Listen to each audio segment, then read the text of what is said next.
Welcome in, guys. Today we're going to start painting. I want to show you how I would go ahead and paint a forget-me-not, and we're going to paint a little wreath of forget-me-nots. So I just printed one off here for reference. I'm going to pull this out of the way. Let me know below in the comments if you'd like to learn a little bit about putting flowers like this together in a loose fashion, and we can work on getting a tutorial going for that. So I've just got my watercolor sketchbook here, and I've got a little reference. Now we know I'm going to be using my minimal palette here. I've got 6 colors, actually. Yeah, I have 6 colors here. And I can list the colors that I have in the description box below. Basically right now I'm just wetting my palette. I'm putting some color in each of those wells, and while we get ready to draw, I mean, honestly, we're really only going to use 2 colors to paint our forget-me-nots, believe it or not. So first I'd like to come over and I'll just show you how I would go about, so you just decide what you want the top of your flower to be. And we are going for semi-abstract, semi-realistic here. I'll just show you real quick.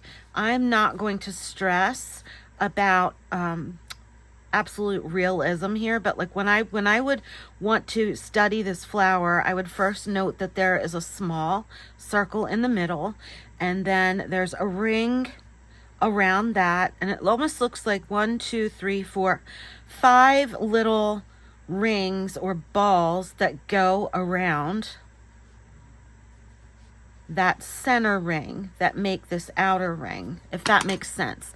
I'm just going to use my kneaded eraser and lighten that up a little bit. I love the kneaded erasers, right? So when we look at the forget-me-not, there's like 5 petals, and I would see 1 here. I see 1 here, so 2. The 3rd one, 4th one, and then there's a 5th one. So 5 little petals, and they don't have to be perfect. Right, because we're going to do this a lot smaller in a second. We'll make our wreath, our little garland of forget-me-nots. But I wanted to look at the forget-me-not in its larger size first. Now, when you look at a forget-me-not in a photo that's not quite so zoomed in, this inside, you can see here where this almost looks like a star shape. And the yellow ring around that brown can sometimes also look like a star shape. So I'm going to go ahead and just get my paint. I'm going to take my blue, and I want this pretty watered down. And it's been activating, so it should be good and ready. I'm going to add a bit of water. Let me get, oh, my yellow has some blue in it. We don't want that. Let me just grab a paper towel. These things happen to everybody. So what do you do when you get that color in there and you don't want it? Just get a paper towel and pull it back out. It's that simple to clean up your palette. Put it off to the side, throw it away, you're good. And actually, I'm going to go ahead and clean out my well there also, because there is a lot of blue already in there. I have 2 water cups, 1 dirty. I'm going to try to keep 1 dirty, 1 clean. So my dirty, my clean. And I'm going to take some of that yellow and just fill up a well with some water and some of the paint watered down.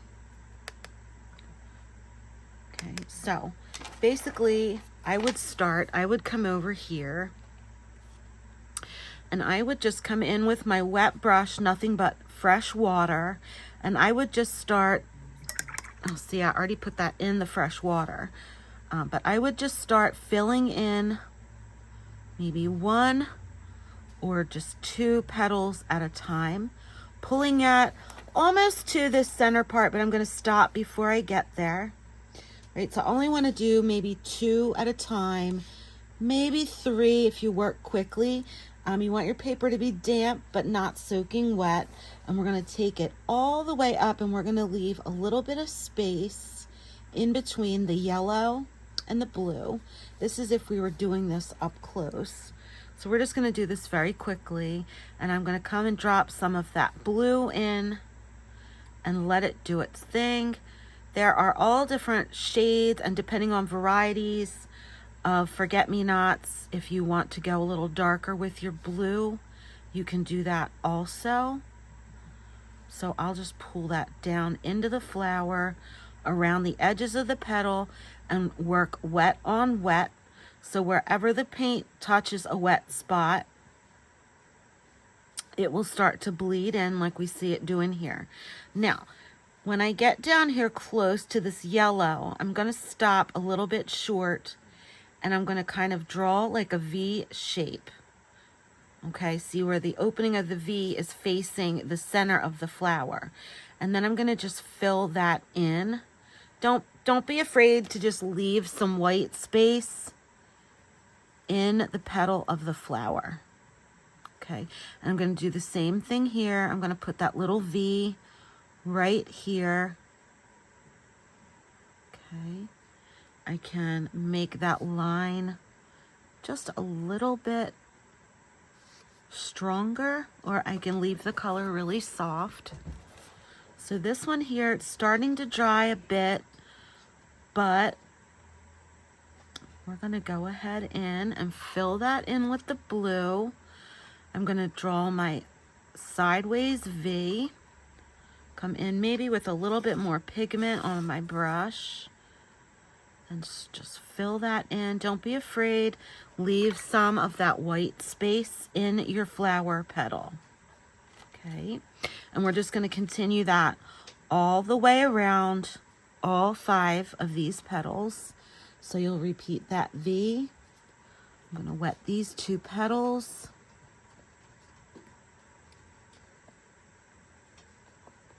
I'm going to leave a small little V there. And then I'm going to fill in with the blue.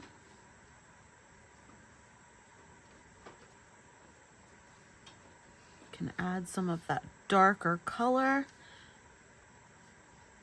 where you feel you might want it. If you want it to really accentuate that sideways V, that would look beautiful. I'm going to try to leave this edge a little bit lighter than the petal above it so that it just kind of stands out a bit. But this is more on the realistic side.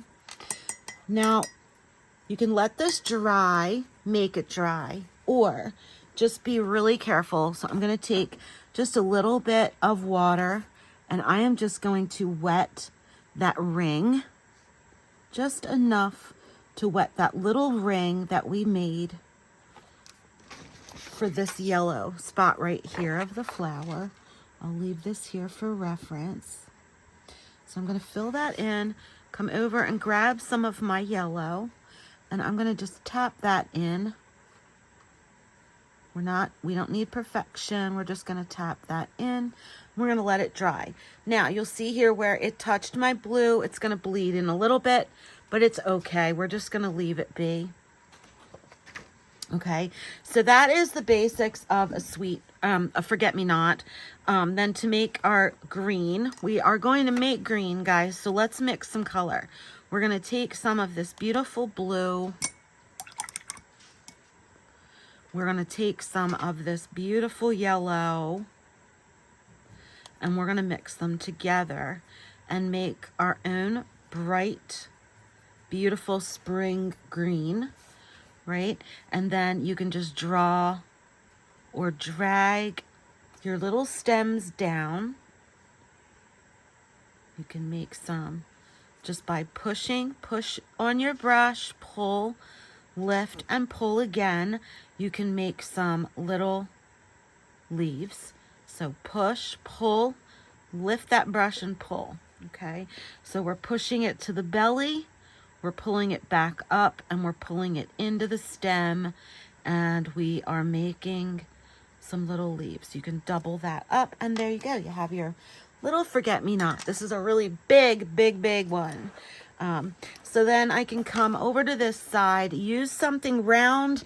If you feel comfortable just doing it on your own, you can do that as well.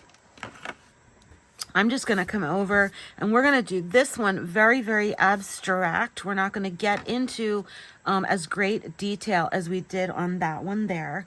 I would go in with like a brown or like a really dark blue or a black just to fill in the center of that flower. And we're just going to let that one be. Okay, so let's come over here. I'm going to just pick a circle shape. We're just going to pick the circular shape of a circle. Yes, a circle. A circle works well. So I'm going to make mine kind of, no, I don't want to go that small. Let's see. Don't I have something here that's got a circle on it? Probably not. Just find something. Use a cup. Make yourself just a very light little circle. Okay. So basically then all you're going to want to do is come in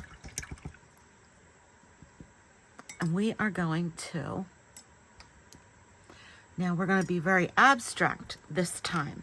So we're going to take some of that really pretty blue and we're just going to tap 1, 2, 3, 4, 5 little lines, and we're going to try to leave a little bit of white space in the middle.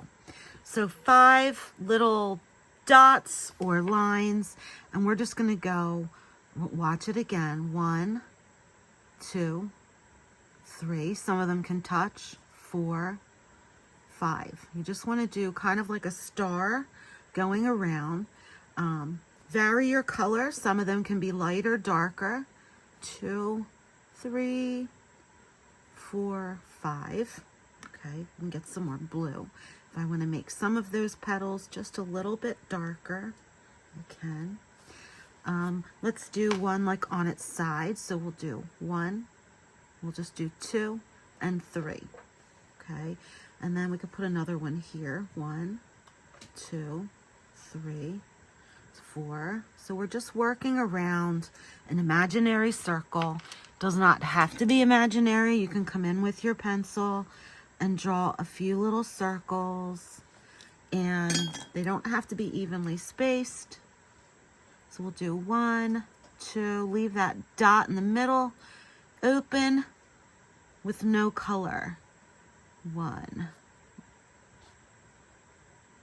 2, 3, 4, 5, and they do not have to be perfect. Remember, I'm going to do another one here. So I'm going to do a sideways one that's going to be looking down. So I'm going to press and pull into the center and lift. And then right next to that, press, pull to the center and lift. Or I can pull out from the center. But I just want to do three little strokes, kind of like a W, not really like a W, but you know, a U and then a middle line. So we want 3. So that's kind of like a side view. So we'll do 1, 2, 3, 4, 5. They do not have to be perfect. We can add, let's do another one here. 1, 2, 3, 4, 5. But forget-me-nots grow in little clusters, so you can put in as many as you want. So at this point, you would just go ahead, fill in 1, 2, 3, 4, 5. I'm going to leave that like that and just pull them more to the center. Let's put another one here, 3, 4, 5. They don't all have to be perfectly shaped. You can see how the 3 meet and just kind of come out. You can make one petal a little bit darker. They don't have to be perfect, and they don't even have to really be balanced. Okay, so I'm going to leave that, and then I'm going to come in with the green that we made. I'm going to use the very, very tip of the brush. I'm going to grab a little bit more blue, brighten up that green just a bit. I'm going to take my brush just on the very tip, the very, very tip of the brush, and I'm just gonna pull some light lines, and I'm gonna crisscross them a bit. I'm gonna crisscross them a bit around that pencil line of our wreath. Okay, so I'm gonna put 1, 2, 3. So we're just kind of filling in that pencil line. If we pick up some of the blue, it's fine. You can come in, grab some extra yellow to make that green sort of, just give it a little bit of variation. I'm just gonna throw a little bit of green there. I mean a yellow. See how the yellow just kind of changes the color slightly. If it's too much yellow, just come back in with some of the green. We'll tone it back down. Now, to make little leaves, we are going to do pretty much the same stroke that we did for the forget-me-nots. We're just going to take the brush, though, and lay it here, press it, wiggle, and lift. And we're just going to fill in a bunch of little leaves or leaf shapes going in all different directions. Okay. So, and they don't all have to be going in the same direction, you know, like going around the leaf this way or the wreath that way. Have some of them going on top of the wreath form. It's a cute little easy way. I think this would be beautiful on piece of paper or for a card or in a junk journal. Then you could then journal a word or a quote or a phrase through it. Okay, and look at that. That was so quick, so easy, so simple. I'm going to take my brush, grab some of that yellow, and then inside of each little forget-me-not, I'm going to drop some blue. I'm not worried if it gets into, or drop some yellow. I'm not worried if it touches my blue, but if you do not like that look, I'm trying to be less controlling of my art and letting it do its thing. Yes, blue and yellow make green. It may look green in the center, but honestly, I mean, they just look so pretty. And then this is a matter of personal preference, whether you like this look or not. I happen to love it. You can take your brush, fill it up with some color, some water, and just tap, tap, tap on your finger. To me, watercolor is not finished unless it has some splashes of color. So you would tap and put your water splashes on as much as you want or as little as you want. I hope you like this today. You guys have to let me know below in the comments what flower you would like to see next time. I also want to know, do you like a realistic flower or a more abstract, like it's the flower, but it's not? You have to let me know below. Please like, subscribe, and share this video. But above all, whatever you do, please let me know in the comments what flowers you'd like to see coming up. And if anything other than flowers, let me know, and we will work on getting that added to the channel. Thank you for watching. Have a great night.